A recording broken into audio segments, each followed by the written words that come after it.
నమస్తే, welcome to mid day debate. This is మిత్ర. సరిగ్గా 22 ఏళ్ల క్రితం ఒక నీటి బిందువు జాలువారింది. అది కాస్త వర్షపు నీటిలా మారి భారీ జలపాతమై చరిత్ర సృష్టించింది. ఆంధ్ర పాలకుల దోపిడీ నుంచి బయటపడాలంటే స్వరాష్ట్రం సాధించడమే ఏకైక పరిష్కారమని రాజకీయ యోధుడు కె చంద్రశేఖరరావు తలపోశారు. హైదరాబాద్లోని జలదృశ్యం వేదికగా 22 ఏళ్ల క్రితం ఇదే ఏప్రిల్ 27వ తేదీన ఆవిర్భవించింది. గుప్పెడు మంది నేతల్ని వెంట పెట్టుకుని కేసీఆర్ గులాబీ జెండాను ఎగరవేశారు. పార్టీ నిలుస్తుందా, నిలబెడుతుందా అన్న అనుమానాల మధ్యనే అంచెలంచెలుగా తెలంగాణ అంతటా పార్టీ నిర్మాణం పూర్తి చేసుకుంది.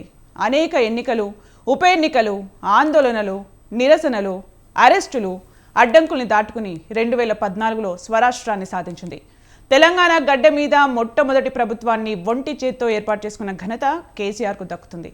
అదే ఊపుతో రెండోసారి ఘన విజయాన్ని సొంతం చేసుకున్న టీఆర్ఎస్ పార్టీ ఇప్పుడు బీఆర్ఎస్ పార్టీగా రూపాంతరం చెందింది.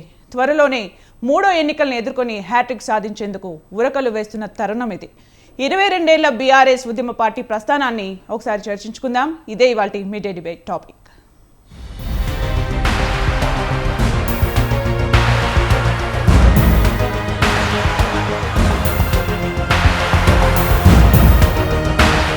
ఇక ఇదే విషయం మీద మనతో మాట్లాడేందుకు బీఆర్ఎస్ అధికార ప్రతినిధి శ్రీనివాస్ గారు, అలాగే సీనియర్ అనలిస్ట్ పాపారావు గారు మనతో పాటు జూమ్లో యాడ్ అవుతారు. నమస్తే అండి శ్రీనివాసరావు గారు. నమస్తే. నమస్తే. బచ్చు శ్రీనివాస్. బచ్చు శ్రీనివాస్ గారు. అయితే ఇప్పుడు టీఆర్ఎస్ అంటేనే ఉద్యమ పార్టీ, బీఆర్ఎస్ దేనిపైన ఉద్యమం చేస్తుంది? మొట్టమొదట స్వతంత్ర వీక్షకులకు, మీకు టీఆర్ఎస్ ఆవిర్భావ దినోత్సవ శుభ సందర్భాన బీఆర్ఎస్గా రూపాంతరం చెందినటువంటి సందర్భంలో యావత్ భారతీయ సమాజానికి, నాటి టీఆర్ఎస్ ఆవిర్భావానికి కారణమైనటువంటి వ్యక్తులకు, ఆదరించినటువంటి యావత్ తెలంగాణ సమాజానికి మొట్టమొదట ఈ శుభ సందర్భాన నమస్సులు, శుభాకాంక్షలు. చెప్పండి, ఇప్పుడు చెప్పండి. ప్రత్యేక రాష్ట్రం కోసం టీఆర్ఎస్ ఏర్పడింది, రాష్ట్రాన్ని సాధించింది, పరిపాలన చేస్తున్నారు. బీఆర్ఎస్ దేనిపైన ఉద్యమం చేస్తుంది, ఏం సాధించేందుకు ఉద్యమం చేస్తుంది? ఇప్పుడు కూడా మార్పు అనేటువంటిది ప్రగతికి చిహ్నం. మార్పు ఆస్వాదించదగినది. మార్పుని స్వాగతించాలి ఎప్పుడు కూడా. తెలంగాణ రాష్ట్ర సమితి ఏర్పాటుకు కారణం ఆత్మగౌరవం, ప్రధానంగా ఆత్మగౌరవం, ప్రత్యేక రాష్ట్రం, చిత్కారం, అసహ్యం, అవహేళన, తెలంగాణ పదం సమైక్య రాష్ట్ర శాసనసభలో నిషిద్ధం. 60 సంవత్సరాల సుదీర్ఘ తెలంగాణ ప్రజల స్వప్నం. దీని సాకారం కోసం మలిదశ ఉద్యమ ప్రస్థానంలో అనేకమైనటువంటి ఉత్థాన పతనాలు, ప్రతి సందర్భంలో ఎవరు కూడా విశ్వసించినటువంటి సందర్భం, ఎవరు కూడా తెలంగాణ అనేటువంటి పదం ఒక వ్యక్తి తన స్వార్థం కోసం, రాజకీయం కోసం, తనకు మంత్రి పదవి రాలేదనేటువంటి ఆలోచనలతో మాత్రమే ఈ రూపుదిద్దుకున్నదనేటువంటిది ఆనాటి సమైక్య పాలకులు కానీ, ప్రతిపక్ష నాయకులు కానీ, నేటి ముఖ్యమంత్రి చంద్రశేఖరరావు గారిని విశ్వసించని వ్యక్తుల యొక్క అభిప్రాయం, ప్రచారం, ఇది కదా జరిగింది. అయినా అన్నింటినీ ఎదుర్కొని ఇద్దరు ఎంపీలతోని తెలంగాణ రాష్ట్రాన్ని అనేటువంటి తెలంగాణ రాష్ట్రం అనేటువంటి స్వప్నాన్ని సాకారం చేసుకోవడం జరిగింది. చేసుకున్న తర్వాత ఈరోజు బీఆర్ఎస్గా ఎందుకు రూపాంతరం చెందాల్సినటువంటి అవసరం వచ్చింది? మళ్ళీ స్వార్థమే అనేటువంటి మాట మాట్లాడుతున్నారు, లేకపోతే ఇంకొంతమంది మాట్లాడుతున్నారు. ఈ తెలంగాణ దాటి తెలంగాణలో తెలంగాణ రాష్ట్ర సమితి అంటే మూడోసారి ఎన్నికల్లో విజయం సాధించదని ముఖ్యమంత్రి గారు దాని పేరు మార్చిండు అని నిన్న చాలా ప్రత్యేకించి సుదీర్ఘంగా తెలంగాణ భవన్లో వారు అనేకమైనటువంటి వ్యాఖ్యలు చేసింది. జాతి సంపద, జాతి ఎదుర్కొంటున్న సమస్యలు, ఈరోజు భారతదేశంలో యావత్ భారత జాతికి ఒక రాజకీయ ప్రత్యామ్నాయం అయితే అవసరం, భారతీయ జనతా పార్టీకి ప్రతిగా కాంగ్రెస్ పార్టీ తమ జవసత్వాలను కోల్పోయినటువంటి పరిస్థితుల్లో దేశంలోనే ఒక రాజకీయ పార్టీ కోసం దేశం ఎదురుచూస్తుంది, ఒక రాజకీయ ప్రత్యామ్నాయం కోసం దేశం ఎదురుచూస్తుంది. గుజరాత్ మోడల్ అని చెప్పి భారతదేశం మొత్తం 2 దఫాలుగా అలాంటి పరిపాలనను అందిస్తాం మేము. అది గొప్ప పరిపాలనగా ప్రజల్లోకి తీసుకెళ్ళినటువంటి, నిజంగా నరేంద్ర మోడీ గారు ఆ విషయాన్ని ప్రజల్లో గొప్పగా చెప్పగలిగినరు. అందువల్లనే ఆయన నాయకత్వంలో ఈ దేశంలో భారతీయ జనతా పార్టీ 2 దఫాలు కేంద్రంలో వచ్చినప్పటికి కూడా యావత్ భారతీయులందరూ కూడా అసంతృప్తితో ఉన్నటువంటిది వాస్తవం. వారు ఇచ్చినటువంటి హామీలు ఈ దేశంలో సాలీనా 2 కోట్ల యువతకి 2 కోట్ల మేరకు ఉద్యోగ కల్పన కానీ, జాతి సంపదను అమ్మివేయడంలో కానీ, లేకపోతే ఈ తీసుకొచ్చినటువంటి ఆర్థిక సంస్కరణలో విఫలమవడం కానీ, ఇట్లా భారతదేశం యొక్క పరిస్థితులు ఇలాంటి పరిస్థితులలో ఒక రాజకీయ ప్రత్యామ్నాయాన్ని కూడగట్టే రాజకీయ ప్రత్యామ్నాయాన్ని ఏర్పాటు చేసేటువంటి పరిస్థితులలో తెలంగాణలో నీళ్లు, నిధులు, నియామకాలు అనేటువంటి ట్యాగ్ లైన్తోని ఏర్పాటైనటువంటి తెలంగాణలో ఎవరవునన్నా కాదన్నా యావత్ భారత జాతి కానీ ఈరోజు ప్రపంచం మొత్తం కూడా అవును నిజమే, నిధులు కానీ, నీళ్లు కానీ, నియామకాల ఏర్పుగట్టు కానీ, తెలంగాణలో మౌలిక వసతుల కల్పన కానీ, లేకపోతే తెలంగాణలో తీసుకొస్తున్నటువంటి సంస్కరణలు కానీ, మహిళలకు రిజర్వేషన్ ఏర్పాట్లు కానీ, లేకపోతే ఈ రాష్ట్రంలో మత సామరస్యం కానీ, 30వ తారీఖు ప్రారంభోత్సవానికి నోచుకోబోతున్నటువంటి శ్వేత సౌధం అమెరికాలో బాగా గొప్పగా మాట్లాడుతుంటారు. అలాంటి మరొక శ్వేత సౌధాన్ని కానీ ప్రపంచంలో ఎక్కడ కూడా లేకుండా ఉన్నటువంటి ఎత్తైనటువంటి అంబేద్కర్ గారి విప్లవం అంటున్నారు. నేనైతే అంబేద్కర్ గారి ఆత్మను ఆవిష్కరింపజేసినారు అంటున్నా. అలాంటి గొప్ప గొప్ప నిర్మాణాలు, అమరవీరుల స్తూపం కానీ ఈరోజు చీకట్లోనే మగ్గిపోతుంది.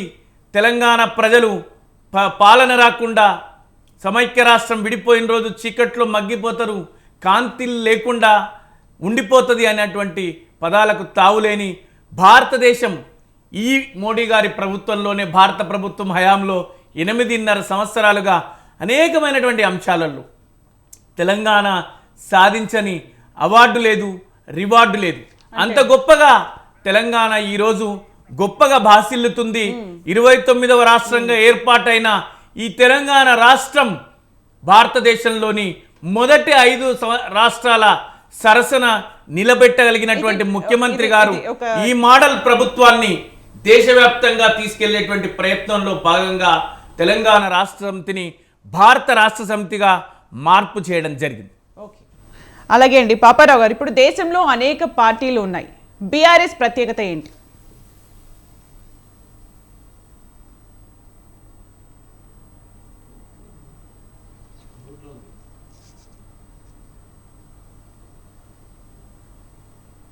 సార్ మ్యూట్లో ఉన్నారు, సార్ మ్యూట్లో ఉన్నారు, కొంచెం అన్మ్యూట్ చేయరా.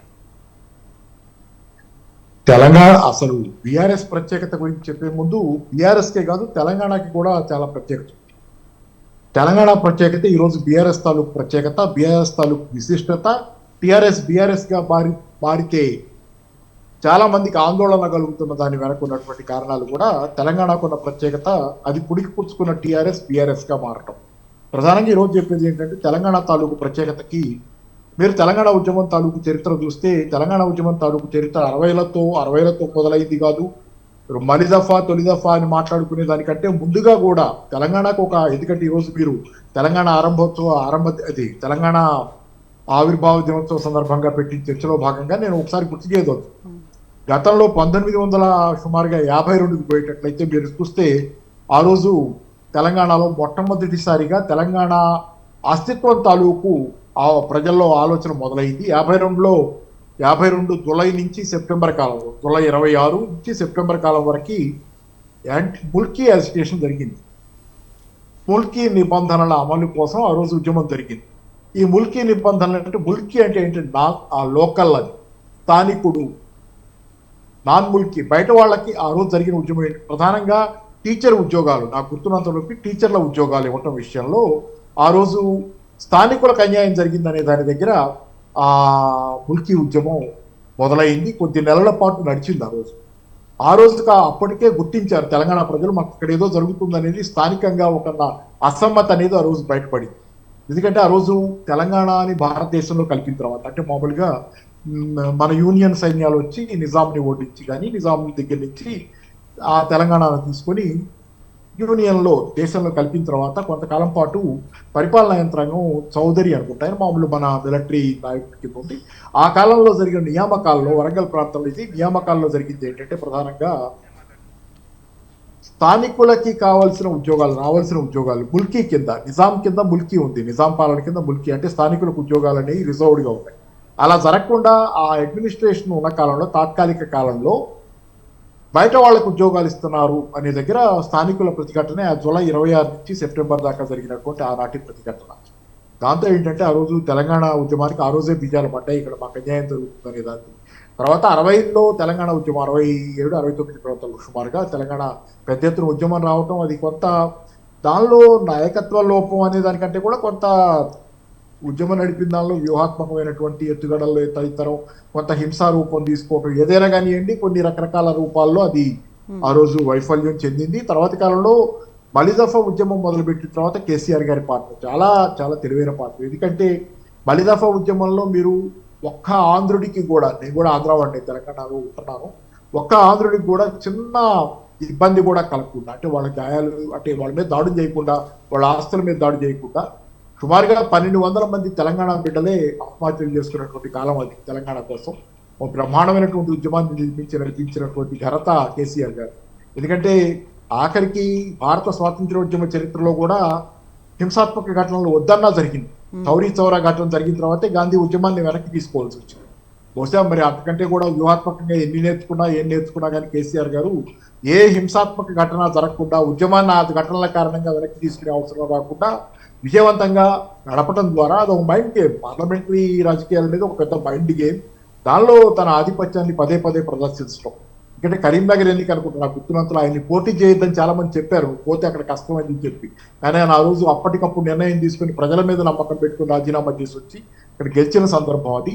ఇట్లా ఇందాక మన మిత్రులు చెప్తుంది కూడా ఏదో చిన్న నోట్ చేశారు. ఏంటంటే తను చెప్పింది ఆ రోజు మంత్రి పదవికి రాజీనామా చేసింది ఆయన కేసీఆర్ గారు కేవలం అదే మంత్రి పదవి రాలేదని ఆయన కాదు, దానికి అది కాదు నిజమే అది. ఎందుకంటే మంత్రి పదవి రాలేదనే దానికోసం అయితే ఇంకోసారి వేచి చూస్తారు ఇంకోట. ఎందుకంటే ఇప్పుడు దాకా ఉండగలిగాడు కదా 2000 సంవత్సరం ప్రాంతంలో ఆయన వయసు చిన్నదే, మరి ఈ రోజు దాకా మళ్ళీ ఎన్నోసార్లు అంత పెద్ద ఎత్తున అంటే ఏంటంటే ఇది ఒక మంత్రి పదవి రాలేదని ఇంత పెద్ద భారాన్ని ముసానేసుకుని జీవితంలో మళ్ళీ మంత్రి పదవి వస్తుందో రాదో తెలియదు ఆ రోజు పరిస్థితి. మళ్ళీ గెలిస్తేనే కదా మంత్రి పదవి, జీవితంలో మళ్ళీ ఏ పదవైనా వస్తుందో లేదో తెలియకుండా ఆయన దూకాడు దీనిలో. ఉన్న స్పీకర్ పదవో డిప్యూటీ స్పీకర్ పదవో ఆ రోజు అది దాంతో రాజీ పడి మళ్ళీ ఒకసారి పదవి వస్తుందని ఎదురు చూడకుండా ఏ పదవి వస్తుందో రాదో తెలియకుండా తెలంగాణ ఉద్యమంలో గుడ్డిగా దూకేసిన ఆయన చాలా భయం. ఏంటంటే ఆయన ఏదో పదవి రాలేదని దూకాడనేది తప్పు. నేను ఒకటే చెబుతా చిన్న ఉదాహరణ. అంటే గాంధీతో నేను పోల్చాను ఇమీడియట్ గా, పోల్చడం నాకు ఇప్పుడు బాగోదేమో కానీ కేసీఆర్ గారికి గాంధీ జీవితంలో జరిగిన ప్యారలల్స్ పోల్చడం కాదు ప్యారలల్స్. గాంధీని దక్షిణాఫ్రికాలో రైల్లోంచి తోసేశారు ఫస్ట్ క్లాస్ కంపార్ట్మెంట్లోంచి. ఫస్ట్ టైం ఆయనకు అప్పుడు అర్థమైంది మన నల్ల జాతీయులకి ఎంత అన్యాయం జరుగుతుందో ఈ శ్వేత జాతీయుల చేతిలో. ఆయన అవమాన భారాన్ని భరించిన తర్వాత ఆయన ఆగ్రహానికే బ్రిటిష్ సామ్రాజ్యం భారతదేశంలో కదిలిపోయింది.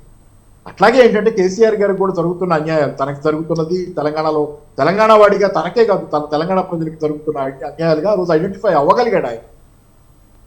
తను కేసీఆర్ డిప్యూటీ స్పీకర్ పదవి ఇవ్వటం ఆయన పదవిగా చూడాల. బహుశా జరుగుతున్న అవమానాలు ఆ రోజు తెలంగాణ మాట్లాడటానికి తెలంగాణని 4 అక్షరాలు పలకటానికే చాలా మంది చాలా ఇబ్బంది పడే కాలం, చాలా రకాల ఘటనలు జరిగిన కాలం కదా. కానీ ఆ రోజు చాలా మంది చాలా ఇబ్బంది పడతా ఉన్నటువంటి వాస్తవంలో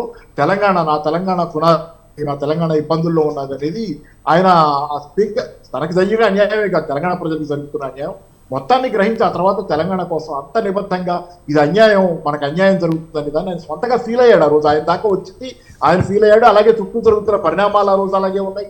చంద్రబాబు హయాంలో జరిగినటువంటి పరిణామాలన్నీ తెలంగాణ పేరెత్తితే నాలుగు కోసేసేంత పరిస్థితిలాగా ఉండేది ఆ రోజు వాతావరణం. అలాంటి పరిస్థితి నుంచి రక్షించుకోవాలంటే తెలంగాణని ఖచ్చితంగా ఓ పోరాటం అవసరం అనేది ఆయన గుర్తించాడు.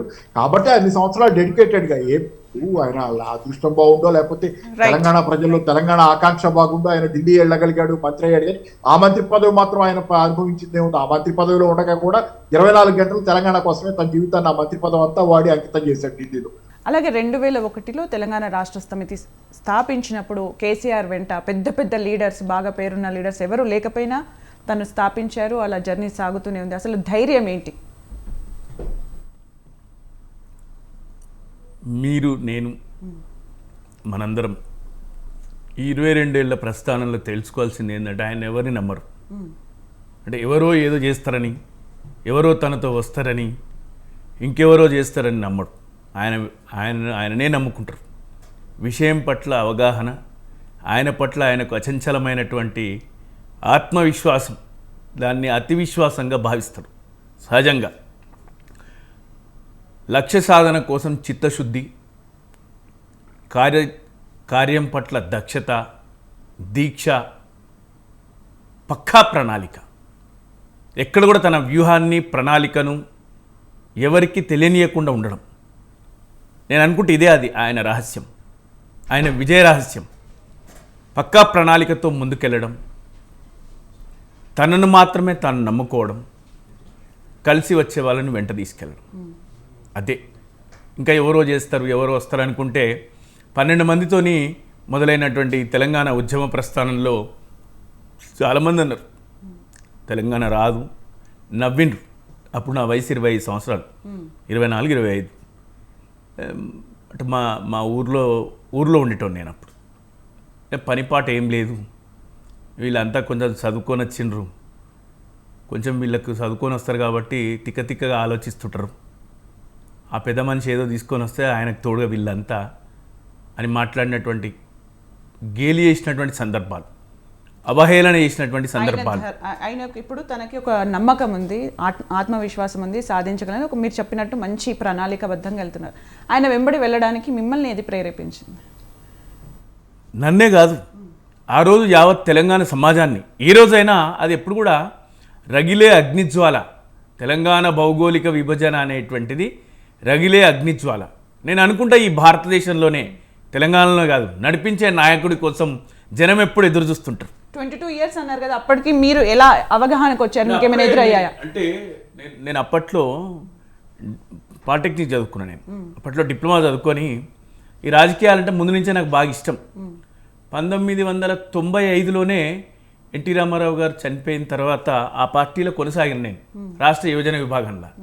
తర్వాత ఆ పార్టీ లక్ష్మీపార్వతి గారి ద్వారా కొంత మనుగడ కష్టమైపోయింది, ఊరికి వెళ్ళిపోయిన తర్వాత కొంతకాలానికి 2001లో ఈ తెలంగాణ ఉద్యమ నినాదం వచ్చింది. వచ్చిన తర్వాత మళ్ళీ ఒక స్ఫూర్తి, అంటే యువత ఆ రోజు విషయం పట్ల అవగాహన పొందినటువంటి వ్యక్తులు. అంటే అప్పుడు జరిగినటువంటి బషీర్బాగ్ కాల్పులు కావచ్చు, తెలంగాణ పద నిషేధం కావచ్చు, తెలంగాణలో మీరు నాగార్జున సాగర్ కుడి కాలువకు ఎడమ కాలువకు చాలా తేడా ఉంటుంది. కుడి కాలువ కిందికి నీళ్ళు పోతాయి, అది సమైక్య రాష్ట్రంలో ప్రభుత్వమే మరమ్మతులు, దాని నిర్వహణ అంతా ప్రభుత్వమే ఉంటుంది. ఎడమ కాలువ నిర్వహణ చాకలి మంగళకి ఎట్లయితే మన సాంప్రదాయ పద్ధతిలో పండిన ధాన్యంలో కొంత ఇస్తామో, ఎడమ కాలువ మరమ్మతులు సొంతంగా చేసుకోవాలి, దాని నిర్వహణ అక్కడ ప్రజలే చేసుకోవాలి. బాధాకరమైనటువంటి అంశం ఏంటంటే కాలువ కింద ఉన్న జనానికి మంచినీళ్ళు అందం. ఇట్లాంటి పరిస్థితులు కూడా ఉండే తెలంగాణలో. కృష్ణా మన దగ్గర నుంచే పారుతుండే, గోదావరి మన దగ్గర నుంచే పారుతుండే, అయినా మనం నీళ్లు తాగలేని పరిస్థితి, నీళ్లు వాడలేని పరిస్థితి. పుష్కరాలంటే రాజమండ్రి, పుష్కరాలంటే మనం ఆంధ్రాకి వెళ్ళిపోతుంటుండే. అంటే ఇట్లాంటి అనేకమైనటువంటి విషయాలు తెలంగాణ పట్ల భౌగోళికంగా, సామాజికంగా, సంస్కృతి పట్ల జనంలో చైతన్యం, అవగాహన తీసుకొచ్చినప్పుడు ఆనాడు ఉన్నటువంటి యువత అందరూ కూడా అవును ఇది నిజమే కదా అని నమ్మిన వారందరూ కూడా, ఆయన అవగాహన కల్పించడంలో, విషయాన్ని జనం దగ్గరికి తీసుకెళ్లడంలో గొప్ప, మనందరికి తెలిసిన గొప్ప వక్త ఆయన. అంటే ఆయనకు అంత శక్తి ఉంది, సమ్మోహన శక్తి కూడా ఉంది. అంత వాగ్ధాటితోని అందరినీ, మాలాంటి వాళ్ళందరినీ కదిలించగలిగిండు. ఆ రోజు నుంచి ఈ రోజు వరకు ఇంకా ఆయన వెంటనే నడుస్తున్నాం. అలాంటి మాటలు, నిజంగా అలాంటి జరిగినటువంటి సంఘటనలు, మీరెందుకు ఇంతెందుకు బతుకమ్మ విషయం కానీ బోనాల విషయం కానీ తెలంగాణ అంతెందుకంటే మీరు తెలంగాణలో మాట్లాడడానికి మనమే సిగ్గుపడేది కదా.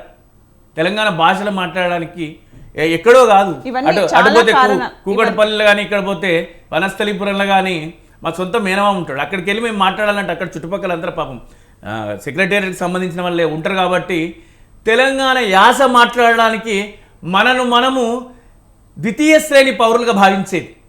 ఇది నిజం, ఇది స్వీయ అనుభవం నేను చెప్పేది. ఈరోజు ఆ పరిస్థితులు లేవు. ఈరోజు గట్టిగా తెలంగాణ యాసలో తెలంగాణ యాస మాట్లాడడానికి అందరు ఇష్టపడుతున్నారు. ఆ యాసను పెట్టి తీసిన సినిమాలు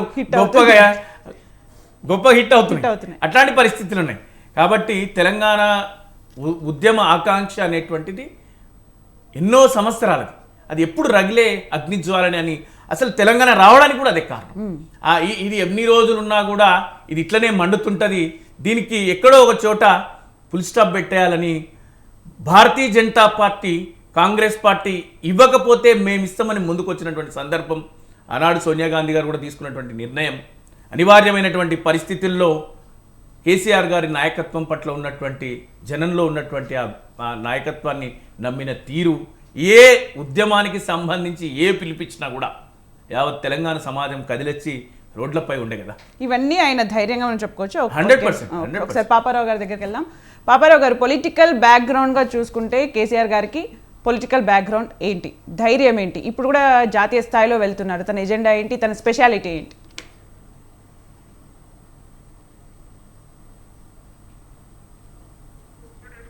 మ్యూట్లో ఉన్నారు సార్. పాపారావు గారు అన్మ్యూట్ చేయండి.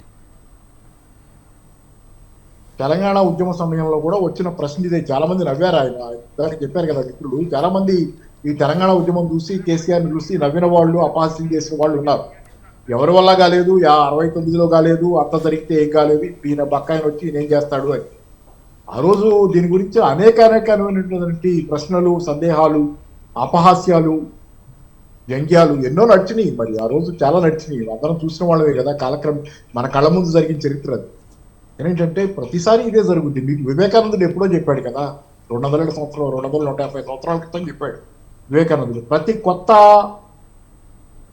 భావన లేకపోతే ప్రతి కొత్త అభిప్రాయం లేకపోతే ఏదైనా ప్రతి కొత్త ప్రయత్నం మొదట కొంత అపహాస్యం పాలవుద్ది, తర్వాత దానికి ప్రతిఘటన మొదలవుద్ది, తర్వాతే దానికి అంగీకారం, దానికి ఆమోదయోగ్యత వస్తాయి. దాన్ని గుర్తిస్తారు ప్రజలు, ఇదేదో దీనిలో ఏదో ఉంది, దీనికి శక్తి ఉందని. ఎందుకంటే ఈ 3 దశలు దాటకుండా ఏ కొత్త ఆలోచన, ఏ కొత్త ఇది ముందుకెళ్ళదు. అలాగే తెలంగాణ ఉద్యమం, తెలంగాణ ఆలోచన కూడా కేసీఆర్ గారు కూడా ఆ రోజు ఈయన వచ్చేదో చేస్తాడు, ఎవరు చేయలేదో, జనాలకు ఉండేటువంటి సాధారణ బలహీనత, ఇదంతా మామూలే. ఎందుకంటే ఈరోజు బీఆర్ఎస్ కూడా కొంత అదే ఉంది. బీఆర్ఎస్ అకస్మాత్తుగా దేశంలో అధికారంలోకి వచ్చేస్తుందా అంటే నా వరకు నేను అకస్మాత్తుగా చెప్పలేను, కానీ బీఆర్ఎస్ అయితే గణనీయమైనటువంటి విజయాన్ని నమోదు చేసుకోబోతుంది అనేది ఖచ్చితం. ఎందుకంటే అది బీఆర్ఎస్ ఒక్కదానిదే కాదు కదా, ఇటు నుంచి బీఆర్ఎస్ ప్రయత్నం ఉంది రైతుల్ని లేకపోతే ప్రజానీకాన్ని తన వైపు తిప్పుకోవాలనేది. మహారాష్ట్రలో ఆ ప్రయత్నం విజయవంతం కావటం కళ్ళారా చూస్తున్నాం. ఆ ప్రయత్నం జరుగుతుంది. రెండో పక్క నుంచి బీజేపీ వైఫల్యాలు కూడా ఉన్నాయి కదా. బీజేపీ గ్రౌండ్ లెవెల్లో పూర్తి స్థాయిలో నెమ్మదిగా వేగంగా విఫలం చెందుతుంది, రైతుల నుంచి దూరం అవుతుంది. రైతాంగాన్ని అయితే మోసమే చేసింది, డైరెక్ట్గా మోసమే. ఢిల్లీ రైతు చట్టాల విషయంలో వాళ్ళు రైతు ఉద్యమం ఉపసంహరించుకున్న దాకా కొన్ని కబుర్లు చెప్పి రైతు ఉద్యమాన్ని ఉపసంహరించుకున్న తర్వాత ఇప్పుడు దాకా దానికి సంబంధించి ఏ నిర్ణయాలు చేయకుండా దాన్ని అలా వదిలేశారు. కాబట్టి రైతులు మళ్ళీ సలసలా కాగుతున్నారు, కోపంతో ఉన్నారు, బాధతో ఉన్నారు. కాబట్టి మళ్ళీ వాళ్ళు ఏకమయ్యే అవకాశాలు, మళ్ళీ ఒక మహా ఉద్యమానికి. కాబట్టి దేశంలో అన్ని వర్గాల్లో, పైగా ఏంటంటే రాబోయే కాలంలో నా వ్యక్తిగతంగా ఉన్నటువంటి రాజకీయ ఆలోచనల ప్రకారం ఉన్నటువంటిది ఏంటంటే, రాబోయే కాలంలో అతి కొద్ది నెలల కాలంలో ప్రపంచవ్యాప్తంగా రాబోతున్నటువంటి అతిపెద్ద ఆర్థిక సంక్షోభం భారత ఆర్థిక వ్యవస్థను కూడా చుట్టుముట్టుంది. ఎందుకంటే దానికి ఇది భిన్నంగా లేదు. ఇక్కడ వ్యవహారాలు కానీ, వీళ్ళు పరిపాలిస్తున్న తీరు కానీ, వీళ్ళ ఆర్థిక వ్యవహారాలు నడుపుతున్న తీరు కానీ, భారతదేశంలో కూడా అతి తీవ్రమైనటువంటి సంక్షోభం చరిత్రలో కనీవిని ఎరుగతి రాబోతుంది. కాబట్టి ఏంటంటే ఖచ్చితంగా బీజేపీ ప్రభుత్వానికి నూకలు చెల్లుతాయి. ఇదే ఆర్థిక విధానాలు ఇదే పద్ధతిలో ఇదే విధంగా ఫాలో అయితే బీజేపీ ప్రభుత్వానికి నూకలు జల్లటానికి కాళ్ళ కింద పునాదులు కదులుతున్నాయి.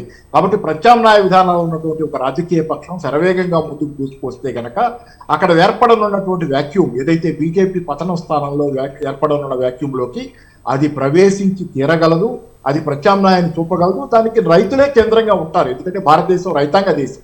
రైతాంగ దేశం, ఇప్పటికీ రైతాంగ దేశం కాబట్టి రైతులు కేంద్రంగా రాబోయేది.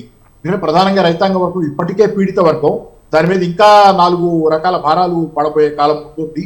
అలాగే నగర ప్రాంతాల్లో కూడా అసంతృప్తి, ఇప్పటికే నిరుద్యోగం తీవ్రంగా పెరిగింది, చాలా సమస్యలు ఉన్నాయి. కాబట్టి బీజేపీ అనేది పైకి ఇప్పుడు ఎంత ఆడంబరంగా గంభీరంగా కనపడ్డా దాని కాలి కింద నేల ఆర్థికమైనటువంటి పునాది కదిలిపోతున్నటువంటి కాలంలో మనం జీవిస్తున్నాం.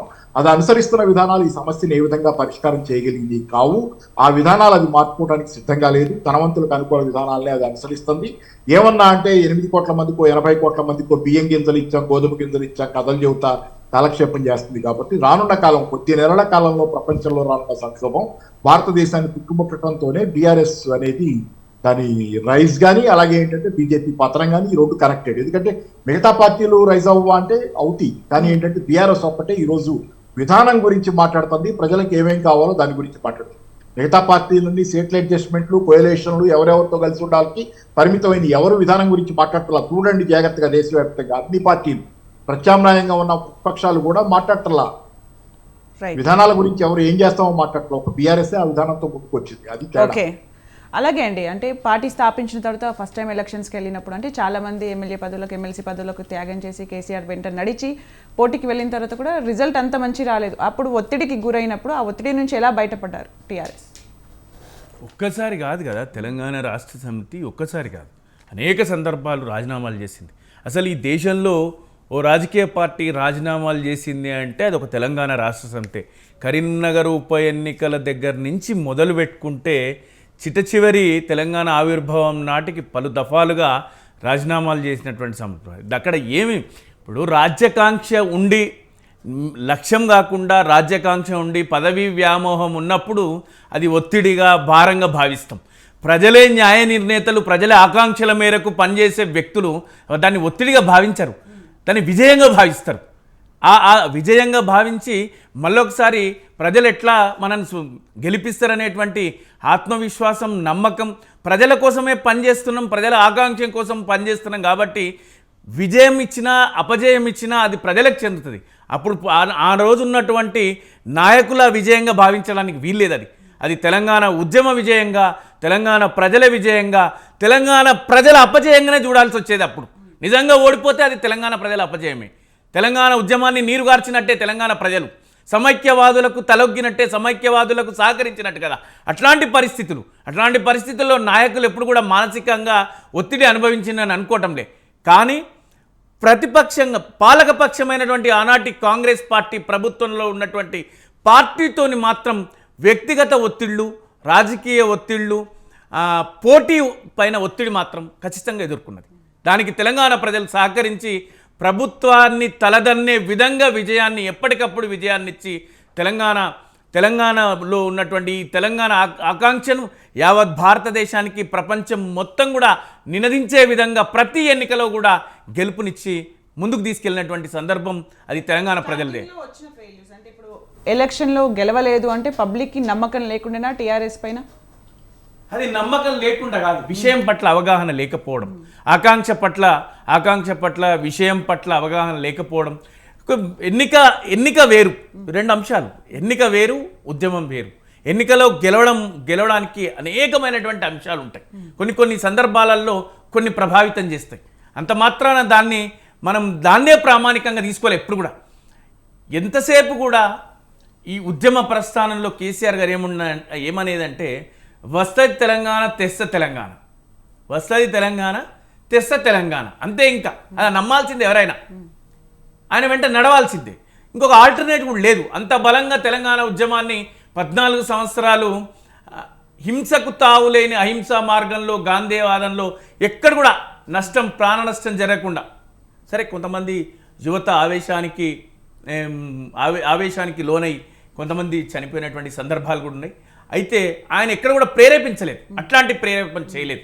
లేకపోతే రాళ్ళు రుమించడాలు, లేకపోతే ఇట్లాంటి హింసాత్మకమైనటువంటి సంఘటనలు జరిగేటువంటి విధంగా యువతను కానీ, ఎందుకంటే ఆయనకు తెలుసు గతంలో ఉద్యమం ఎప్పుడు ఫెయిల్ అవుతుంది అనే విషయాన్ని ఆయన తెలుసుకొని మాకు కూడా చెప్పిన విషయం ఏమంటే, ఎప్పుడైతే హింసను ప్రేరేపిస్తారో నాయకులందరూ కూడా జైల్లోకి వెళ్ళిపోతారు. విప్లవకారులందరూ, విప్లవకారులు కాదు, ఉద్యమకారులందరూ కూడా జైల్లో పెట్టేసేస్తారు. సో ఉద్యమము అణిచివేయబడుతుంది. కాబట్టి ఎప్పుడు కూడా హింస లేకుండా అహింస మార్గంతో వంట వార్పను లేకపోతే అట్లాంటి కార్యక్రమాలు ఎప్పుడు కూడా మీరు చూడండి, ఎక్కడ కూడా ఆయన హింసాత్మక సంఘటన హింస జరిగింది అంటే ఆ ఉద్యమం అణచివేయబడ్డట్టే, లేదా పోలీసు తూటాలకు బలి కావాల్సిందే, ఉద్యమకారులు నేల కొరగాల్సిందే. అప్పుడు తర్వాత వచ్చే తరం కానీ మళ్ళీ పాల్గొనాలనుకునే వ్యక్తులు భయపడిపోయి ఆ ఉద్యమం నీరుగారిపోతుంది, లక్ష్య సాధన వైపు మనం వెళ్లకుండా అయిపోతాం. అది జరుగుతుంది.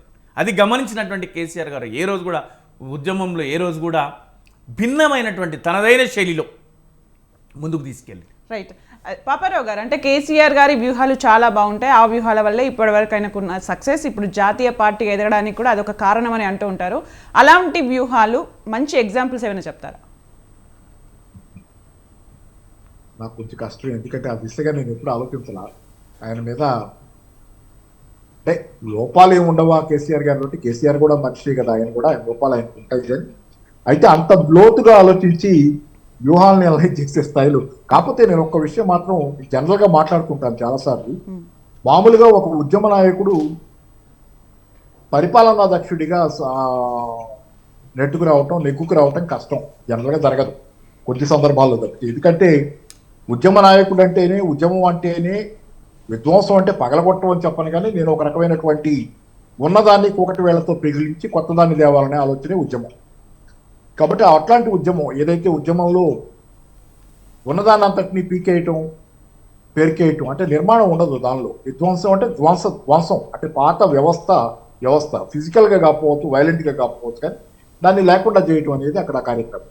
అలాంటి నాయకుడు జనరల్గా నిర్మాణంలో ఆ తర్వాత కాలంలో ఒకవేళ తాను సాధించదలుచుకున్న లక్ష్యాన్ని సాధించి ఆ మొత్తం వ్యవస్థను తలకిందులు చేసి తనకు కావాల్సిన దాన్ని తెచ్చుకున్న తర్వాత దాన్ని నిర్మాణం చేయాలి కదా. ఇప్పుడు తెలంగాణ వచ్చిన తర్వాత తెలంగాణ నిర్మాణం జరుగుతుంది. నిర్మాణంలో ఇట్లాంటి పీకేయటాలు, లాగేయటాలు, విధ్వంసాలు ఉండవు. ఆ పెద్ద పెద్ద మాటలు, ఆ రోజు ఆంధ్ర వాళ్ళని కూడా చాలా తిట్టాడనేది అందరి ఆరోపణలు అయ్యాయి కదా. అలాంటివి తీవ్రమైనటువంటి వైలెంట్ మాటలు నేనంటది చేతలు కాదు, వైలెంట్ మాటలా లేకపోతే తీవ్రమైనటువంటి దాడుల సందర్భం ఉండదు.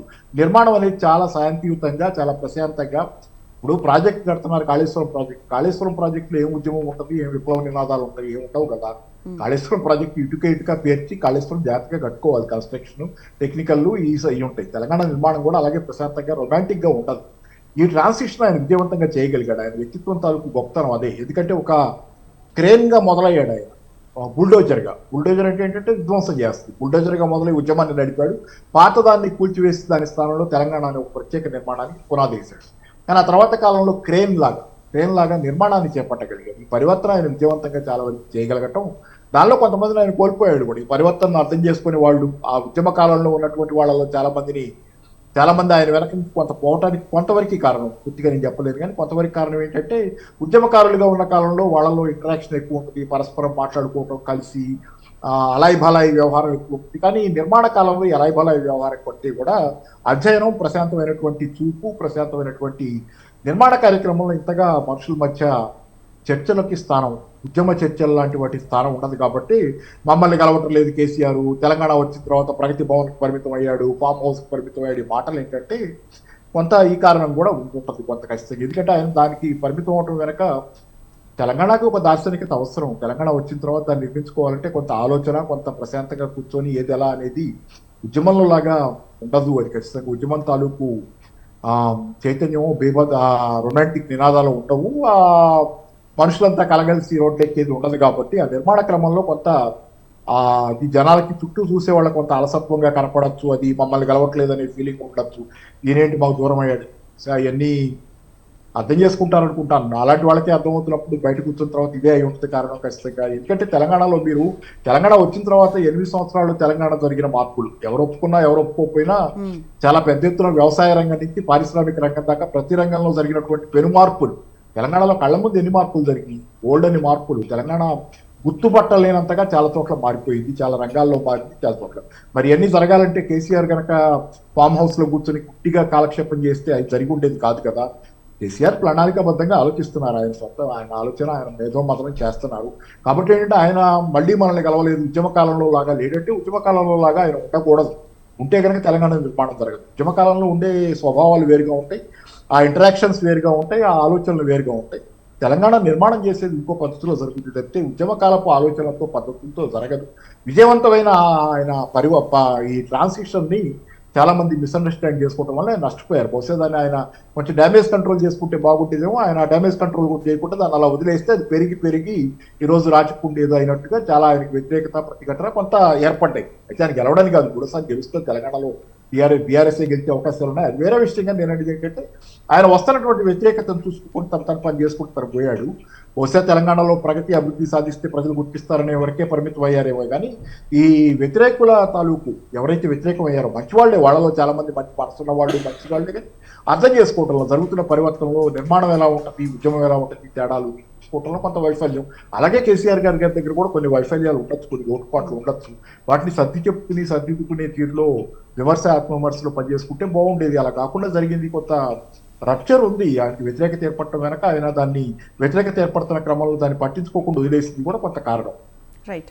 అలాగే కేసీఆర్ గారు పార్టీ స్థాపించిన తర్వాత ఆయన ఎంబడి వచ్చిన వాళ్ళకి పార్టీని పటిష్టం చేయాలి. అలాగే పబ్లిక్లో తెలియని వాళ్ళకు కూడా వాళ్ళకి జరుగుతున్న అన్యాయం, తెలంగాణ ప్రజలకు కొంతమంది తెలియని వాళ్ళకు కూడా అవగాహన కల్పించాలి. అప్పుడే ఒక పార్టీ సక్సెస్ అవుతుంది, తెలంగాణ సాధించగలుగుతారు. ఈ రకంగా కేసీఆర్ వ్యూహాలు ఎలా ఉండేవి? నేను ఇంకొక ముక్క చెబుతానమ్మా, సారీ మరి టైం ఎంత ఉందో తెలియదు. నా ముందే ఇప్పుడు మిత్రుడు, ఆయన నాకు బాగా ఇష్టం, వ్యక్తిగతంగా ఇష్టం, ఆయన రాజకీయాల్లో కాదు కానీ కపిలవాయి దిలీప్ గారు ఉన్నారు కదా, దిలీప్ కుమార్, మన మిత్రులకు కూడా తెలుసు, అక్కడ ఉన్నారు కదా టీఆర్ఎస్ నుంచి. కపిలవాయి దిలీప్ కుమార్ పుస్తకం తీస్తే నాకు ఆయన పుస్తకం అడిగాను, నేనే అడిగి తీసుకున్నాను. ఆయన అపరిచితులను రాశాడు. దాని ముందు మాటల్లో చూస్తే బీజేపీ తాలూకు ఒక ఆయన పేరు చెప్తాను, మా విజయరామారావు గారు, బీజేపీ డాక్టర్ విజయరామారావు రాసింది ఏంటంటే దీనిలో పొగడ్తలు ఎక్కువ ఉన్నాయి. కపిలవాయి దిలీప్ కుమార్ రాసిన అపరిచితుల పుస్తకంలో మొదటి భాగంలో పొగడ్తలే ఎక్కువ ఉన్నాయి, కాస్త తిడితే బాగుండేదని ఆయన సలహా ఇస్తే దాని మేరకు రెండో భాగం వచ్చిందని చెప్పి దీనిలోనే ముందు మాట్లాడదు. మరి కపిలవాయి దిలీప్ కుమార్ గారు టీఆర్ఎస్ నిలబెట్టారు, బీజేపీలోకి పోయారు, అపరిచితులను కేసీఆర్ మీద పుస్తకం రాస్తే తీరా ఆ పుస్తకం గురించి రివ్యూ ముందు మాట రాయడానికి వచ్చేసరికి ముందు మాటల్లో బీజేపీ నాయకుడు విజయరామారావు గారే స్వయంగా చెప్పాల్సి వచ్చింది ఏంటంటే కాస్త తిట్టునాయన కేసీఆర్ని మరీ పొగుడుతున్నామని. అంటే ఆయన బయటకు వెళ్ళిన తర్వాత కూడా ఆయన తిట్టడానికి ఎక్కువ ఏం లేక పొగడ్తలుగానే మిగిలి. అందుకని ఏంటంటే ఇప్పుడు తిట్టున్నాయి ఏంటంటే చూడండి, ఒకటి ప్రజలు కూడా ఏంటంటే యువతరం ముఖ్యంగానే ఒక మెచ్యూరిటీ, ఒక ఏజ్ ఉన్న వాళ్ళు కొంచెం సంయమనంతో ఆలోచించగలుగుతున్నారు, మనిషిగా అర్థం చేసుకుని. కానీ యువతరంలో కొంత డీవియేషన్స్ ఉన్నాయి. అకస్మాత్తుగా ఆకాశానికి ఆకాశానికి నిచ్చెలు వేసే ఆలోచనలు, ఇది వేలతో సంబంధం లేని వ్యవహారం నడుస్తుంది. అది కొంత స్టెబిలైజ్ అవ్వాలనేది మాత్రం నిజం ఇక్కడ కనపడుతుంది. అలాగే సార్, ఇంతకుముందు నేను అడిగిన ప్రశ్న అంటే పార్టీని పటిష్టం చేస్తూ ప్రజల్లోకి వాళ్ళకి జరుగుతున్న అన్యాయాన్ని తీసుకెళ్తేనే ఒక పార్టీ సక్సెస్ అవుతుంది. కేసీఆర్ వెంబడి వచ్చిన వాళ్ళందరూ కూడా సక్సెస్ తెలుస్తుంది. ఈ విధంగా కేసీఆర్ వ్యూహాలు ఎలా ఉండేవి? మొట్టమొదట క్షేత్రస్థాయి నుంచి పార్టీ నిర్మాణం, క్షేత్రస్థాయిలో పార్టీ నిర్మాణం ఏ వ్యూహాన్నైనా చాలా పెద్ద ఎత్తున ఏదో ఎక్కువ సమయాన్ని తీసుకొని అట్లా చేయకపోతుంటుండే. ఏదైనా కార్యక్రమం ఉంటే మనకు పెద్ద సమయం కూడా ఏమి ఉండకపోతుండే. అంటే రేపు నిర్వహణ, ఎల్లుండి నిర్వహణ ఉంటే ఈరోజు మెసేజ్ వస్తుంటుండే. అట్లా ధర్నాలు, ఈ రాస్తారోకోలు ఇవైతే మామూలే.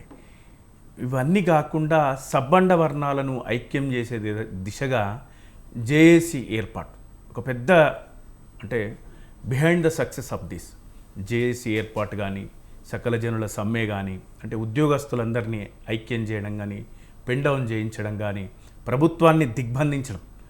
అంటే సమైక్య రాష్ట్రంలో చాలా బలవంతులు కదా, బలవంతులు అందులో ఒక్క ఈయన ఆకారం కానీ లేకపోతే వాయిస్ తీసి పక్కన పెట్టేస్తే కేసీఆర్ గారిని చాలా తక్కువ అంచనా వేసేవాళ్ళు కదా అందరూ. అంటే ఆయన బలం ఆయన వాయిసే. సో అట్లా తన వాయిస్తోని, తన ప్రణాళికలతోని అందరినీ ఐక్యం చేసినటువంటి ఈ జేఏసీ ఏర్పాటు కార్యక్రమంలో కూడా వివాదాస్పదాలకు, అంటే రాజకీయాలకు అతీతంగా అన్ని రాజకీయ పార్టీలు కలిసి రావాలని కోదండరామ్ గారిని ముందు పెట్టేటువంటి క్రమం కానీ ఇది మనం కాదనలేము. దాంట్లో సింహభాగం కేసీఆర్ గారే ముందుండి వారిని ప్రకటించే కార్యక్రమం కానీ, లేకపోతే కాంగ్రెస్ పెద్దలను కలుపుకోయే విధంగా కానీ, ఏ పార్టీతోనైనా పొత్తు పెట్టుకున్నటువంటి సందర్భం కానీ, కాంగ్రెస్ కానీ, టీడీపీ కానీ, బీజేపీ కానీ, అసలు ఏ రాజకీయ పార్టీతోనైనా కూడా ఆయన తెలంగాణకు జై అనిపించినటువంటి సందర్భంగా అనేక సందర్భాల్లో మాట్లాడుతుంటుండే. తెలంగాణ కోసము మొక్కని కాల్లేదు, తొక్కని గడపలేదు అని. అంటే ఎవ్వరు కూడా ఈ దేశంలో అనేక రాష్ట్రాలలో అనేక ప్రాంతాలలో ప్రత్యేక రాష్ట్రాల ఆకాంక్ష ఇంకా కూడా ఉంది. అయినప్పటికీ కూడా ఏ ప్రత్యేక రాష్ట్రమైనటువంటి సందర్భం ఒక తెలంగాణనే అయినటువంటి పరిస్థితులు ఉన్నాయి. అంటే దీనికోసం సాగరహారం కానీ లేకపోతే ఏ కార్యక్రమం ఇట్లాంటి కార్యక్రమాలు సమైక్యంగా తీసుకున్న తెలంగాణ రాష్ట్ర సమితి జేఏసీ తీసుకున్నటువంటి కార్యక్రమాలలో వెనుక కూడా సక్సెస్ వెనుక కూడా తెరాసనే తెలంగాణ రాష్ట్ర సమితియే ప్రధానంగా ముందుండి కేసీఆర్ గారి నాయకత్వాన్ని నమ్మి ఆర్ఎస్ఎస్ నుంచి ఆర్ఎస్యు దాకా ఏబీవీపీ దగ్గర నుంచి ఎస్ఎఫ్ఐ దాకా విద్యార్థి నాయకులు కానీ వివిధ రాజకీయ పార్టీలు కానీ లేకపోతే వివిధ ఉద్యోగ సంఘాలు కానీ సబ్బండ వర్ణాలు గుడిసెల సంఘం కూడా ఉండే, రాష్ట్ర గుడిసెల సంఘం అని కూడా ఒక సంఘం ఉండే. ప్రతి వర్గానికి సంబంధించినటువంటి తెలంగాణ ఉద్యమంలో పాల్గొనడానికి ఒక సంఘం పెట్టుకున్నారు. అంత పెద్ద ఎత్తున కదలిక రాగలిగినటువంటి వ్యక్తిగా అందరి ఆలోచనలు తన లక్ష్యం వైపు మరల్చగలిగినటువంటి వ్యక్తి కేసీఆర్ గారు పూర్తి స్థాయిలో సఫలీకృతమైనరు. వీరందరి మద్దతు వల్లనే ఆయన నాయకత్వంలో తెలంగాణ కళ సాకారమైంది, అందరి వల్లనే. ఇది తను కూడా ఏ రోజు కూడా చాలామంది మాట్లాడుతుంటారు, కేసీఆర్ గారు ఒక్కరి వల్లనే వచ్చిందా, కేసీఆర్ గారు ఒక్కరి వల్లనే వచ్చిందా, కేసీఆర్ గారు చేస్తేనే వచ్చిందా అంటే కేసీఆర్ గారి నాయకత్వాన్ని వచ్చింది, కేసీఆర్ గారి వల్లనే వచ్చింది. కేసీఆర్ గారి నాయకత్వాన్ని ఆ రోజు మనం అందరం విశ్వసించి ఆయన వెన్నంటి ఉండి ఆయనతో కలిసి నడిచినాం. ఎప్పుడో 1857లో జరిగిన తెలంగాణ సిపాయిల తిరుగుబాటు తర్వాత 1947లో స్వాతంత్ర్యం గాంధీ గారి నాయకత్వంలో వచ్చింది. కానీ ఆ క్రెడిబిలిటీ గాంధీ గారికి వెళ్ళింది. అంటే గాంధీ గారి హయాంలోనే స్వాతంత్ర్యం భారతదేశానికి స్వాతంత్రం అనేటువంటి ఆలోచన రేకెత్తలే, ఎప్పటి నుంచో ఉంది. కానీ దాన్ని పూర్తి స్థాయిలో చివరి అంకం తీసుకెళ్లి విజయం సాధించిన వ్యక్తి విజేతగా మిగిలిపోతారు, ఎవరు అవునన్నా కాదన్నా. ఆ విధంగా ఎప్పటి నుంచో ఉన్నటువంటి తెలంగాణ ప్రజల ఆకాంక్షకు నాయకత్వం వహించి ఈ మలిదేశ ఉద్యమ ప్రస్థానానికి ముందు కూడా జయశంకర్ గారు కావచ్చు, లేకపోతే వివిధ విప్లవ సంఘాల నాయకులు కావచ్చు, అనేక మంది దీని పట్ల చిన్న చిన్న సమావేశాలు పెట్టిండ్రు, చాలా చేసిండ్రు. కానీ కథానాయకుడు అంతిమంగా మెగాస్టార్ చిరంజీవి గారు ఎట్లయితే సినీ ప్రపంచాన్ని ఏలిండ్రో అట్లనే తెలంగాణ ఉద్యమ ప్రస్థానంలో ఎవరు అవునన్నా కాదన్నా కేసీఆర్ గారే హీరో. ఎప్పటికీ ఇది చరిత్ర. తర్వాత జరిగినటువంటి రాజకీయ పరిణామాల నేపథ్యంలో తెలంగాణ రాష్ట్ర సమితి ప్రభుత్వం వచ్చిన తర్వాత తెలంగాణలోని వివిధ పార్టీలు తమ అభిప్రాయాలు, అందరి అభిప్రాయాల మేరకు, అందరి ఆలోచనల మేరకు 100% అందరినీ సంతృప్తిపరిచే విధంగా పరిపాలన కొనసాగాలి, అందరి ఆలోచనలకు అనుగుణంగా పరిపాలన కొనసాగాలి అంటే అది ఇక్కడ కూడా సాధ్యం కాదు, కుటుంబంలోనే సాధ్యం కాదు అది. కాబట్టి తెలంగాణ ఉద్యమ ప్రస్థానం వేరు, తెలంగాణ రాష్ట్ర సమితి పరిపాలన ప్రస్థానం వేరు. పరిపాలన ప్రస్థానంలో కలిగేటువంటి విమర్శలలో ఆయనని కావాలని కొంతమంది, నిన్న ఒక మాధ్యమంలో అమ్మాయి 25 సంవత్సరాలు ఉంటుంది, 22 ఏళ్ళు ఉద్యమానికి, 23 ఏళ్ళు ఉద్యమం వయస్సు తెలంగాణ రాష్ట్ర సమితి పరిపాలన మొత్తం ఒక దగ్గర వేస్తే 23 ఏళ్ళు, అమ్మాయి వయసు 25 ఏళ్ళు, ఒకటి ఎక్కువ తక్కువ. కల్వకుట్ల కుటుంబం కోసమే వచ్చింది తెలంగాణ, బంగారు తెలంగాణ కల్వకుట్ల కుటుంబం కోసమే వచ్చింది అనేటువంటి విమర్శలు చేయగలిగే స్థితికి తీసుకొచ్చిండ్రు. How it is possible? ఆమె ఎట్లా క్రిటిసైజ్ చేయగలుగుతుంది? ఆమె వయసే 25. మేమంతా లైవ్లో చూసినాం కదా, తెలంగాణ ఉద్యమాన్ని ప్రత్యేకంగా చూసినాం కదా. తెలంగాణ జెండా కొనుక్కోదామంటే 100 రూపాయలు లేకుండా కదా మా దగ్గర, ఇచ్చే వ్యక్తి కూడా లేకుండే కదా. ఇంట్లో మేము పైసలు తీసుకొని అమ్మ నాయన నడుకొని వేసుకొని వస్తుండే, మా సొంత డబ్బులతో జీబులు ఖర్చు పెట్టుకొని ఎక్కడ పెడితే లక్షలాది మంది, ఆ రోజు డబ్బులే లేవు, స్వచ్ఛందంగా 10 లక్షల మంది, 10 లక్షల మంది, 20 లక్షల మంది, ఇలా చాలా మంది ఉద్యమంలో చాలా మంది పాల్గొన్నారు. ఇప్పుడు ఒక వ్యక్తి గురించి మేము మాట్లాడారు, 25 సంవత్సరాలు అని చెప్తున్నారు. తనని పక్కన పెట్టేస్తే ఆ రోజు పార్టీతో కేసీఆర్ ఎంబడి నడిచిన వాళ్ళందరూ ఈరోజు హ్యాపీగా ఉన్నారా? ఉద్యమం కోసం పోరాడిన వాళ్ళందరూ. అంటే మీరు ఒకటి గుర్తుపెట్టుకోండి, ఈ దేశానికి మొట్టమొదటి ప్రధానమంత్రిగా జవహర్లాల్ నెహ్రూ గారు మాత్రమే కాగలిగిండ్రు. మరి జవహర్లాల్ నెహ్రూ ఒక్కరే ఉన్నారా కాంగ్రెస్ పార్టీలో ఆనాడు? లేరు కదా, అనేక మంది ఉన్నారు, లక్షలాది మంది. ఆనాడే కోట్లాది మంది త్యాగాలు చేసిండ్రు, కోట్లాది మంది పాల్గొన్నారు సత్యాగ్రహంలో భారత స్వాతంత్రోద్యమం కోసం. మరి అందరు ప్రధానులు అవుతారా? అందరు ముఖ్యమంత్రులు అవుతారా? We can't accommodate all the people. మనం అందరినీ రాజకీయంగా అందరినీ పదవులలో ఉంచలేము. 3.5 కోట్ల తెలంగాణ అన్నాం ఆ రోజు, ఈరోజు 4.5 కోట్ల తెలంగాణ అంటున్నాం. వివిధ రాజకీయ పార్టీలలోకి వెళ్ళిపోయినరు. మరి అందరినీ కేసీఆర్ గారు అందరినీ తీసుకొచ్చి మంత్రులు 119 ఉన్నాయి నియోజకవర్గాలు. 119 మందిని మరి ఎమ్మెల్యేలు కావాలని ఒక కనీసమైనా కూడా నియోజకవర్గానికి 10 మంది వేసుకున్నా కూడా 1170 మంది ఉంటారు. ఎట్లా అకామిడేట్ చేస్తాం? చేయలేము కదా. ఎమ్మెల్యేలు ఎమ్మెల్సీలు మంత్రి పదవులు ఇవి కాదు. ఒక విద్యార్థి ఉద్యోగం కోసం పోరాడాడు, ఉద్యోగం వచ్చిందా? ఇది చాలా మంది చేసేటువంటి విమర్శ. ఉద్యమాన్ని లైవ్లో ఉంచాలి, ముందుకు తీసుకెళ్ళాలి. ఆయన అన్న మాట వాస్తవమే. ఇంటికో ఉద్యోగం ఇస్తాం, ఖచ్చితంగా ప్రతి ఒక్కరికి ఉద్యోగం, అది తప్పనే కదా. నిజంగా తెలంగాణ వస్తే ఉద్యోగం వస్తుంది అనేది వాస్తవమే, ఇవి వచ్చింది కూడా వాస్తవమే. ఎక్కడ వచ్చిందని మాట్లాడతారు కొంతమంది. ఈరోజు తెలంగాణ వచ్చిన తర్వాత ప్రభుత్వేతర సంస్థల్లో 20 లక్షల మందికి పైగా ఉపాధి పొందిండ్రు. ఇది నిజం. సమైక్య రాష్ట్రంలో ఇది సాధ్యమయ్యేదేనా? నీ బతుకమ్మ సంబరాలు చేస్తుంటివా? నీ బోనాలు చేసుకుంటుంటివా? ఇంత గట్టిగా మాట్లాడుతుంటుంటివా? ఈ స్వేచ్ఛ ఉండేది కాదు. స్వేచ్ఛ అన్నిటికంటే ఇంపార్టెంట్ స్వేచ్ఛ. అది ఆత్మగౌరవం కదా. నువ్వు ఇవాళ నిర్భీతితోని నిర్భయంగా తలెత్తుకొని నేను తెలంగాణ, నాది తెలంగాణ అని మాట్లాడుతున్నావు కదా. 3 రోజుల క్రితం నేను ముంబైలో ఉన్న ఐఎమ్ ఫ్రమ్ అంటే నేను కావాలని చెప్పిన, హైదరాబాద్ అని చెప్పలే, ఐఎమ్ ఫ్రమ్ తెలంగాణ అని చెప్పిన. చెప్తుంటే మా అప్పుడు ఒకటే అండి. ఆంధ్ర రాష్ట్రం ఏర్పడ్డ నాడు ఎన్టీ రామారావు గారు వచ్చిన తర్వాత అరవం పోయి తెలుగు వాళ్ళు వచ్చిండ్రు. కేసీఆర్ గారు వచ్చిన తర్వాత తెలంగాణ ఏర్పడ్డ తర్వాత ఈరోజు దేశంలో ఎక్కడికి వెళ్ళినా నాది తెలంగాణ అని చెప్తున్నారు. ఇది కదా సాధించింది. అందుకోసం కదా హైదరాబాద్ అరవమూల దగ్గర నుంచి మద్రాసు నుంచి ఆంధ్రప్రదేశ్ కాదు, ఆంధ్ర రాష్ట్రం ఏర్పడ్డది. ఇది హైదరాబాద్ రాష్ట్రం, అది ఆంధ్ర రాష్ట్రం. మద్రాసు తమిళనాడులో కలిసి ఉండే. ఎందుకు తమిళనాడు నుంచి విడిపోయినరు ఆ రోజు? ఆత్మగౌరవం కోసమే, తమ అస్తిత్వాన్ని నిలుపుకోసం కోసమే, తమ ఆత్మగౌరవానికి భంగం వాటిల్లిందనే పొట్టి శ్రీరాములు గారి ఆమరణ నిరాదీక్ష వల్ల ఏర్పడ్డది ఆంధ్ర రాష్ట్రం. మిత్రులు అందరూ చాలా గమనించాలి. చాలామంది మాట్లాడుతుంటారు ఆంధ్రప్రదేశ్ ఏర్పడ్డది, ఆంధ్రప్రదేశ్ ఏర్పడలేదు, ఆంధ్ర రాష్ట్రం ఏర్పడ్డది. ఆంధ్ర హైదరాబాదు భాషా ప్రయుక్త రాష్ట్రాల పేరిట వాళ్లకు రాజధాని లేదు, మనకు అన్నీ ఉన్నాయి. తెలుగు మనం, మీరు తెలుగు, మేము తెలుగు, మనం తెలుగు అని చెప్పి కలిసిపోతే బాగుంటుంది. హైదరాబాదు అందరికీ బాగా ఉమ్మడిగా కలిసి వస్తుంది. వాళ్ళకు అది లేక, రాజధాని లేక టెంట్లు వేసుకుని రాయలసీమలో గడిచినటువంటి పరిస్థితుల దృష్ట్యా ఆ రోజు ఇక్కడ పెద్దలు అక్కడ పెద్దలు కూర్చొని తమ అవసరాల దృష్ట్యా కొన్ని నియమ నిబంధనలు నేర్చుకొని ఏర్పాటు చేసుకుని ఆంధ్రప్రదేశ్ ఏర్పడ్డారు. ఆత్మగౌరవం ప్రధానంగా ఎక్కడ కూడా. మీరు కూడా అంతే, నేను కూడా అంతే. ఇంట్లో ఎప్పుడు ఆర్థిక స్వాతంత్రం లభించిన తర్వాత పెళ్ళైన కొడుకు కోడలు ఎప్పుడు వెళ్ళిపోతారు? వాళ్ళ మాట చెల్లుబాటు కానప్పుడు ఇంకా మేము పెద్దోళ్ళ మాటలు వినాలన్నా, మా మాట చెల్లుబాటు అవుతలేదు, వాళ్ళ ఆత్మగౌరవానికి భంగం వాటిల్లుతుంది, స్వేచ్ఛ వస్తుంది.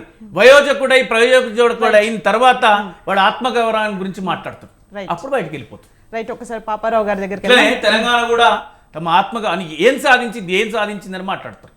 స్వయం పాలన, స్వావలంబన, సాధికారత, ఆత్మగౌరవం, నీ సాంస్కృతిక అస్తిత్వం, నీ స్వీయ పాలన జరుగుతుంది. ఇవి కదా నువ్వు సాధించింది. ఇంకా తెలంగాణ అభివృద్ధి దేశంలో ఎవరితో పోల్చుకున్నా కూడా ఈ తెలంగాణ రాష్ట్రం పోటీపడి ముందుకెళ్తుంది. ఇంతకంటే ఇంకా ఏం సాధించాలి? అసంతృప్తి ఇట్ నెవర్ ఎండ్స్. అసంతృప్తి will be there for ever. Dissatisfaction అనేది ఎప్పుడు ఉంటుంది, ఎప్పటికీ అది ఎండ్లెస్ అన్నమాట. మహాభారత యుద్ధమైన, రామాయణ యుద్ధమైన ఎప్పటికైనా ఉంటాయి అసంతృప్తులు ఉంటాయి. అసంతృప్తిలో కొన్నింటికి దారితీస్తాయి. అసంతృప్తిని పూర్తిగా నిరోధించడానికి కేసీఆర్ గారు కాదు ఎవరు కూడా ఏం చేయలేరు. రైట్. పాపారావు గారు, ఇప్పుడు టీఆర్ఎస్ పార్టీ అంటే కాంగ్రెస్ని, బీజేపీని అంటే ఏ పార్టీ దగ్గరికైనా వెళ్ళి నా అంతిమ లక్ష్యం తెలంగాణ సాధించడమే అని కేసీఆర్ చెప్పేవారు. ఇప్పుడు జాతీయ స్థాయిలో కూడా అలాగే సక్సెస్ అవుతారని అనుకుంటామా? అంటే నేను ఇందాకే చెప్పాను, చాలాసేపు ఎలాబరేట్గా చెప్పాను కాబట్టి మళ్ళీ బ్రీఫ్గానే మాట్లాడతాను. ఒకటి, జాతీయ స్థాయిలో సక్సెస్కి కావాల్సింది గతంలో లాగా ఏదో 4 రాజకీయ పార్టీలు కూడగట్టి అందరూ కోయలేషన్ అయ్యాం, ఈ 4 కలిసి పోటీ చేస్తాం, ప్రతిపక్షం మేము, థర్డ్ ఫ్రంట్, యునైటెడ్ ఫ్రంట్, ఇంకో నేషనల్ ఫ్రంట్, ఏదో ఫ్రంట్ గెలిస్తే ప్రభుత్వాన్ని ఏర్పరుస్తాం, దానికోసం నాయకుడిని ఎంచుకుంటాం, అధికారంలోకి వచ్చే ముందు ప్రధానిగా ఎవరిని ప్రకటించకపోయినా ఎన్నికలు అయిపోయిన తర్వాత ఒక నాయకుడిగా. గతంలో జరిగింది దేవగౌడ, విపి సింగ్ ఇత్యాది కేసుల్లో జరిగింది. ఆ రోజు ఏదో ఒక ఆపద్ధర్మంగా ఒకళ్ళని ఎంచుకోవటం, అది కొంత మంచిగా జరిగింది. కానీ ఓవరాల్గా నేను చెప్పేది ఒకటే ఏంటంటే, ఈసారి కేసీఆర్ గారు ఒక ఎజెండాతో ముందుకు వస్తున్నారు. దేశం ముందుకు వస్తుంది. ఆయన ఏమి స్పష్టంగా ఇప్పుడు మొన్న నాందేడ్ సభలో మాట్లాడినా, కాంధార్ సభలో మాట్లాడినా, ఔరంగాబాద్లో మాట్లాడినా ఆయన స్పష్టంగా ఎజెండా చెబుతున్నారు. మొన్న ఔరంగాబాద్లో కొంత జనరల్గా రాజకీయం కొంత ఉండొచ్చు, కానీ దానిలో కూడా బలీయమైన భాగం, పెద్ద భాగం ఎజెండా. కేసీఆర్ గారు మాట్లాడుతుంది, నేను ఎన్సీపీని కూడా కడతాను, నేను కాంగ్రెస్ని కూడా కడతాను, నాతో నితీష్ కుమార్ కాంటాక్ట్లో ఉన్నారు, మమతా బెనర్జీతో నేను మాట్లాడుతూ ఈ కాదు కదా అక్కడ ఉంది. మీరు ఒక ఎజెండా చెబుతున్నారు, దేశానికి నేను ఇది చేస్తాను, నా రాష్ట్రంలో నేను ఇది చేశాను, రైతు బంధు చేశాను, రైతు బీమా చేశాను, అలాగే కళ్యాణ లక్ష్మి చేశాను, షాదీ ముబారక్ చేశాను, ఇలా ఆయన చేసినవన్నీ ప్రాజెక్టులు కట్టాను, నీళ్లు వృధా కాకుండా నా రాష్ట్రంలో నీటిని వాడుకోగలుగుతున్నాను, నా రాష్ట్రం ఈరోజు నీటి వనరులు బాగున్నాయి, సాగునీరు తాగునీరు ఉన్నాయి, మిషన్ కాకతీయ, మిషన్ భగీరథ చేశాను. మీకు అలాగే మహారాష్ట్రలో ఈరోజు చూసుకుంటే కృష్ణా గోదావరి నదులు ఇక్కడే పుడుతున్నాయి, ఇక్కడే మేజర్ ఇది, కానీ మీకు నీళ్లు లేవు, మీకు సాగునీరు లేదు, మీకు చాలా చోట్ల మంచినీళ్ళు, బొంబాయిలో కూడా మంచినీళ్ళు సరిగ్గా లేవు, ఇది చేస్తామని చెబుతున్నారు. కాబట్టి ఆయన ఎజెండా బేస్డ్ గా ముందుకెళ్తున్నారు. ఆ ఎజెండా బేస్డ్ దానికి కూడా అనుకూలమైన వాతావరణం ఏంటంటే ఒక ఓవరాల్ గా ప్రపంచవ్యాప్తంగా రావడం సంక్షోభం నా వ్యక్తిగతమైన దీని ప్రకారంగా కొద్ది నెలల కాలంలో భారతదేశానికి ఉంటుంది. కాబట్టి ఆ క్రమంలో భారతదేశంలో ఏర్పడనున్నటువంటి తీవ్ర రాజకీయ వ్యాక్యూమ్లోకి ఈ ఎజెండాతో కేసీఆర్ గారు చాలా సులువుగా ప్రవేశిస్తారు. కాబట్టి అన్ని రకాల సబ్జెక్టివ్ ఆబ్జెక్టివ్ అన్ని రకాల ఎజెండా పరమైనటువంటి అనుకూలతలు ఉన్నటువంటి పరిస్థితులు నా వ్యక్తిగతమైన అభిప్రాయంలో ఇక్కడ ఉన్నాయి. రైట్, థ్యాంక్ యూ అండి పాపారావు గారు, మీ యొక్క విలువైన సమయాన్ని మాకు కేటాయించి విశ్లేషణలో పాల్గొన్నందుకు థ్యాంక్ యూ అండి. శ్రీనివాస్ గారు, మొత్తానికి టీఆర్ఎస్ పార్టీ ఆవిర్భావ దినోత్సవం నాడు ఒకసారి అన్ని రీకలెక్ట్ చేసుకున్నట్టుగా, అలాగే ముందు ప్రణాళికలు ఎలా ఉంటాయో కూడా ఒకసారి చర్చించినందుకు థ్యాంక్ యూ సో మచ్ అండి. Thank you sir. ఇది వాళ్ళ mid day debate. More updates coming up. Stay tuned.